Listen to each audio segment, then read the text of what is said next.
ದಂಪತಿಗಳು ಹೇಗಿರಬೇಕು ಅಂತ ಈ ದಂಪತಿಗಳನ್ನು ನೋಡಿದ್ರೆ ನಮ್ಮೆಲ್ಲರಿಗೂ ಸ್ಫೂರ್ತಿ ಆಗುತ್ತೆ. ಎಲ್ರಿಗೂ ಬಹಳ ಆದರ್ಶವಾದಂಥ ದಂಪತಿಗಳು. ಪ್ರತಿ ಹಂತದಲ್ಲೂ ಒಬ್ಬರಿಗೊಬ್ಬರು ಆ ಪ್ರೀತಿಯಲ್ಲಿ ಕೊರತೆ ಇಲ್ಲದೆ ಅನ್ಯೋನ್ಯವಾಗಿ ಬದುಕಿ ಬಾಳಿದಂಥ ಅದ್ಭುತವಾದ ದಾಂಪತ್ಯ ಬದುಕು ಅಮ್ಮ ಅವ್ರದ್ದು. ಒಬ್ಬ ವ್ಯಕ್ತಿ ಎತ್ತರಕ್ಕೆ ಬೆಳೆದ ಹಾಗೆ ಅವನಿಗೆ ಅಹಂಕಾರ, ಗರ್ವ ಎಲ್ಲ ಬರೋ ಸಹಜ. ಆದರೆ ಅಮ್ಮ ಮನೆಯಲ್ಲಿ ಎಲ್ಲವನ್ನೂ ಕಂಡಿದ್ದಾರೆ. ಮುಖ್ಯಮಂತ್ರಿಗಳ, ಪ್ರಧಾನಮಂತ್ರಿಗಳು, ಆಮೇಲೆ ಸಚಿವರು ಎಲ್ಲರೂ ಮನೆಯಲ್ಲಿ ಇದ್ದರೂ ಕೂಡ ಅಷ್ಟು ಸರಳವಾಗಿದ್ದಂಥ ಮಾತೆ ಆ ತಾಯಿ. ನನ್ನ ಕಂಡ್ರೆ ತುಂಬ ಪ್ರೀತಿ ಅವರಿಗೆ. ನಾನು ಯಾವಾಗಲಾದ್ರೂ ಈ ಕಡೆ ಬಂದರೆ ಅವ್ರ ಆಶೀರ್ವಾದ ತಗೊಳಕ್ಕೆ ಬರ್ತಾ ಇದ್ದೆ. ಸುಮ್ಮನೆ ಊಟ ಮಾಡಿಸದೆ ನಾನು ಕಳಿಸ್ತಾ ಇರಲಿಲ್ಲ. ಅಷ್ಟು ಪ್ರೀತಿ ನನ್ನ ಮೇಲೆ. ಅವರು ಇವತ್ತಿಲ್ಲ ಅಂದಾಗ ತುಂಬ ದುಃಖ ಆಯಿತು ನನಗೆ. ಆ ತಾಯಿ ಆತ್ಮಕ್ಕೆ ಶಾಂತಿ ಸಿಗಲಿ. ಆ ರೀತಿಯ ಬದುಕು ಈ ದೇಶದ ಎಲ್ಲ ಹೆಣ್ಣು ಮಕ್ಕಳು ಬದುಕಬೇಕು ಅನ್ನೋದು ನನ್ನ ಆಸೆ. ಎಲ್ಲ ದೈವಾನುಗ್ರ ಭಕ್ತಪ್ರಿಯರೇ, ಇವತ್ತಿನ ದಿವಸ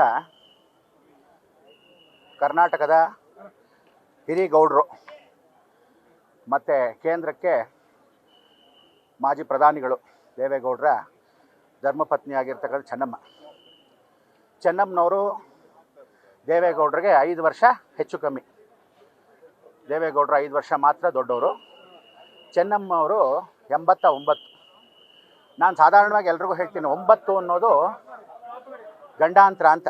ಸಾಧಾರಣವಾಗಿ ಗಂಡಾಂತರ ಅನ್ನೋದು 9, 19, 29, 39, 49, 59, 69 ಅಂತ ಹೇಳಿ 89ವರೆಗೂ ಎಲ್ಲರಿಗೂ ಆ 9 ಘಟ್ಟ ಬಂದ ತಕ್ಷಣ ಯಾರಿಗೂ 9 ಗಂಡಿಗಾಗಲಿ ಹೆಣ್ಣಿಗಾಗಲಿ ಆ ಸಮಯಕ್ಕೆ ಆ ಗಂಡಾಂತರ.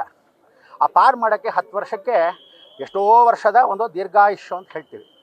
ಅದಕ್ಕೆ ಮೈಸೂರು ಮಹಾರಾಜರು 59, ಜಯಲಲಿತಾ ಅವರು 69, ಅರುಣ್ ಜೇಟ್ಲಿ ಅವರು 59, ಹೀಗೆ ವಾಜಪೇಯಿ ಅವರು 89. ಈ 9 ಅನ್ನೋ ಗಂಡಾಂತರ ಸಮಯಕ್ಕೆ ಒಂದು ಶಾಂತಿ, ಒಂದು ವಿಶೇಷವಾಗಿರ್ತಕ್ಕಂಥ ಪರಿವರ್ತನೆ. ಇವತ್ತು ಚೆನ್ನಮ್ಮನವರು ಅವ್ರ ಮನೆ ಮಹಾಲಕ್ಷ್ಮಿ. ಇವತ್ತು ಕುಮಾರಸ್ವಾಮಿ ಆಗಲಿ, ರೇವಣ್ಣ ಆಗಲಿ, ಅವ್ರ ಮಕ್ಕಳಾಗಲಿ, ಮೊಮ್ಮಕ್ಕಳಾಗಲಿ ಯಾರೇ ಇವತ್ತು ಜೀವಂತವಾಗಿ ಒಳ್ಳೆಯ ಯಶೋ ಕೀರ್ತಿ ಪದವಿಯಿಂದ ದೇವೇಗೌಡರನ್ನ 3 ಸಲ ಬದುಕಿಸಿರ್ತಕ್ಕಂಥವ್ರು ಯಾರಾದರೂ ಅಂದರೆ ಆ ಪೂಜೆ ಪುನಸ್ಕಾರ ಮಾಡಿ ಅತೀ ದೈವ ಭಕ್ತಿ ಇರ್ತಕ್ಕಂಥವ್ರು ಚೆನ್ನಮ್ಮವರು. ಕಸ್ತೂರಿಗಳಿದ್ದ ಸಮಯದಲ್ಲೂ ಹೇಳಿದೆ, ಚೆನ್ನಮ್ಮ ಅವ್ರಿಗೆ ವಿಶೇಷವಾಗಿರ್ತಕ್ಕಂಥ ಒಂದು ಗೌರವ. ಬ್ರಹ್ಮಾಂಡ ಗುರುಗಳು ಯಾವತ್ತೂ ನಮ್ಮ ಚಾನಲ್ ಇರಬೇಕು ಅಂತ ಕಸ್ತೂರಿನೇ ಮೊದಲನೇ ಚಾನಲ್ ನಾವು ಮಾಡಿದಾಗ. ಇವತ್ತು ಅವರ ದಾಂಪತ್ಯ ಜೀವನಕ್ಕೆ ಏನೇ ಕೇಳಿದ್ರು, ದೇವೇಗೌಡರು ಹೊರಗಡೆ ಹೋಗಿ ಬಂದರು, ಮನೆಗೆ ಬಂದ ತಕ್ಷಣ ಈ ವಯಸ್ಸಲ್ಲೂ ಒಂದು ನಿಂಬೆಹಣ್ಣನ್ನು, ಒಂದು ಅಕ್ಕಿ ಕಲ್ಲು ಉಪ್ಪನ್ನು ನಿವಾಳಿಸಿ ದೇವೇಗೌಡರಿಗೆ ಎಲ್ಲೂ ನಮ್ಮ ಯಜಮಾನರಿಗೆ ದೃಷ್ಟಿ ಆಗಬಾರ್ದು ಅಂಥೇಳಿ ಅಷ್ಟೊಂದು ದಾಂಪತ್ಯ. ಇವತ್ತು ದಾಂಪತ್ಯ ಜೀವನದಲ್ಲಿ ಗಂಡ ಹೆಂಡತಿನ ನೋಡಬೇಕು ಅಂದರೆ ಇವರಿಬ್ಬರು ನೋಡಿ ಕಲ್ತ್ಕೋಬೇಕು. ಎಲ್ಲರೂ, ಎಲ್ಲ ಧರ್ಮದವರು, ಎಲ್ಲ ವಿಶೇಷದವರು. ಯಾಕೆಂದರೆ ಗಂಡನಿಗೆ ಹೆಂಡತಿ, ಹೆಂಡತಿ ಗಂಡ.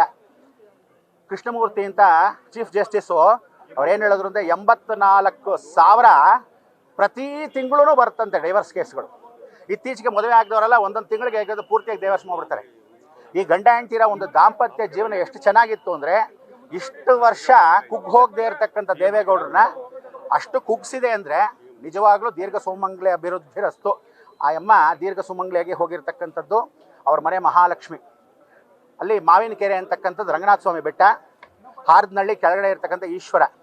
ಈ ಹರಿಹರ ಸಂಗಮದಲ್ಲಿ ಕೆಳಗಡೆ ದೇವೇಗೌಡರ ಮನೆ, ಅಲ್ಲಿಂದ 5 ಕಿಲೋಮೀಟರ್ ದೂರದಲ್ಲಿ ಇವ್ರ ತವ್ರ ಮನೆ, ಚೆನ್ನಮ್ಮ ಅವ್ರ ತವ್ರ ಮನೆ. ಈಗ ಅವರ ಕಾಲವಾಗಿರ್ತಕ್ಕಂಥ ಈ ವಿಚಾರಕ್ಕೆ ಅವ್ರ ತವ್ರ ಮನೇಲೇ ಕಾರ್ಯವನ್ನು ಮಾಡಬೇಕು ಅಂತ ಅವರೆಲ್ಲ ನಿರ್ಧಾರ ಮಾಡ್ಕೊಂಡಿರೋದು. ಸಮಯ ನೋಡಿ ನಿಗದಿ ಮಾಡಿ ಅವ್ರ ಪ್ರತಿಯೊಂದು ಮುಹೂರ್ತನೇ ಸುಮುಹೂರ್ತ ಸಾವಧಾನ ಅಂತ. ತಾಯಿ ಜಗನ್ಮಾತೆ ರಾಜರಾಜೇಶ್ವರಿಯ ವಿಶೇಷವಾಗಿರ್ತಕ್ಕಂಥ ಅಪಾರ ಭಕ್ತಿ ಅಮ್ಮನವರಿಗೆ, ಯಾರೋ ಚೆನ್ನಮ್ಮ ಅವರಿಗೆ. ಶುಕ್ರವಾರ ರಾವು ಕಾಲದಲ್ಲಿ ಪೂಜೆ, ನಿಮಿಷಾಂಬಾಲೆ ರಾವುಕಾಲ ಪೂಜೆ, ಕ್ಷಣಾಂಬಿಕಾಲ ರಾವುಕಾಲ ಪೂಜೆ. ಪ್ರತಿ ದಿನ ಅವರಿಗೆ ಕುಂಕುಮಾರ್ಚನೆ ಮಾಡಿರ್ತಕ್ಕಂಥ ಪ್ರತಿ ತಿಂಗಳು ಅಮಾವಾಸ್ಯೆ ಕಂಚಿ ಕಾಮಾಕ್ಷಿಯಿಂದ ಬಂದಿರತಕ್ಕಂಥ ಕುಂಕುಮ ಭಾಳ ವಿಶೇಷ. ಆದ್ದರಿಂದ ಅಂಥ ಒಂದು ವಿಶೇಷವಾಗಿರ್ತಕ್ಕಂಥ ಚೆನ್ನಮ್ಮನವರು ಇವತ್ತು ಕಾಲವಾಗಿದ್ದಾರೆ ಅನ್ಕೋಬಾರ್ದು. ಅವರಿಗಿರ್ತಕ್ಕಂಥ ಆಯುಸ್ಸು, ಆರೋಗ್ಯ ಅವ್ರ ಮನೆ ಕುಟುಂಬಕ್ಕೆ ಕೊಟ್ಟರು. ಇವತ್ತು ನೀವೆಲ್ಲರೂ ಏನು ಅಂದರೆ, ಚಿಕ್ಕವ್ರು ಯಾರ್ಯಾರು ಇದ್ದೀರಾ ಅವ್ರ ಮನೆ ಕುಟುಂಬದನ್ನು ನೋಡಿ ಕಲ್ತ್ಕೊಳ್ಳೋದೇನು ಅಂದರೆ ಒಂದು ಸಂಸ್ಕಾರ. ಹೆಂಗೆ ರಾಜ್ಕುಮಾರ್ ಮನೆಯಲ್ಲಿ ಒಂದು ಸಭ್ಯತೆ, ಸಂಸ್ಕಾರ, ದೊಡ್ಡ ಮನೆ ಕುಟುಂಬ ಅಂತ ಹೇಗಿತ್ತೋ, ರಾಜಕೀಯದಲ್ಲಿ ದೊಡ್ಡ ಮನೆ ಕುಟುಂಬದಲ್ಲಿ ಏನೇ ಇರಲಿ, ಅದು ರಾಜಕೀಯವಾಗಿರಲಿ, ದಿಮಾಕ್ ಇರಲಿ, ಗಲಾಟೆ ಘರ್ಷಣೆ ಇರಲಿ, ಪಕ್ಷಭೇದ ಭಾದವಾಗಿರಲಿ, ಏನೇ ಇರಲಿ, ಆದರೆ ಅವ್ರ ಮನೇಲಿರೋ ದೈವಭಕ್ತಿ, ಅವ್ರ ಮನೇಲಿರ್ತಕ್ಕಂಥ 100 ವರ್ಷದ ಕಾಲ ಇರಬೇಕು. ದೇವೇಗೌಡರು 94, ಇವರು 89. ಅದರಿಂದ ನಿಮ್ಮೆಲ್ಲರಿಗೂ ಆಯುರ ಆರೋಗ್ಯ ಐಶ್ವರ್ಯ ಕೊಟ್ಟು ಕಾಪಾಡಲಿ. ಇನ್ಮೇಲಾದರೂ ಜಗಳ ವ್ಯಾಮೋಹಗಳೆಲ್ಲ, ಜನ ಒಬ್ಬ ರಾತ್ರಿ ಇದ್ದೊಂದು ಬೆಳಗ್ಗೆ ಇರಲ್ಲ, ಇನ್ಮೇಲಾದರೂ ಕುಟುಂಬ ಒಟ್ಟಿಗಿರಿ, ಗಂಡ ಹೆಂಡತಿ ಬೆಳಗ್ಗೆ ಉಂಡು ಮಳಗೋವರೆಗೂ ಮಾತ್ರ ಇರಿ ಅಂತ ಹೇಳಿ ಎಲ್ಲರೂ ಚೆನ್ನಾಗಿರಿ. ಇವತ್ತಿದ್ದ ಜೀವನ ನಾಳೆ ಇಲ್ಲ. ಅದರಿಂದ ನಿಮಗೆಲ್ಲ ಒಳ್ಳೇದು ಮಾಡಲಿ ಅಂತ ಹೇಳ್ತಾ ದೇವರಲ್ಲಿ ಪ್ರಾರ್ಥನೆ ಮಾಡ್ತಾ ನನ್ನ 2 ಮಾತು ಮುಗಿಸ್ತೀನಿ. ನ್ಯೂಸ್ ಫಸ್ಟ್ ನಿರ್ಭೀತಿಯಿಂದ ನಿಮ್ಮ ಪರವಾಗಿ.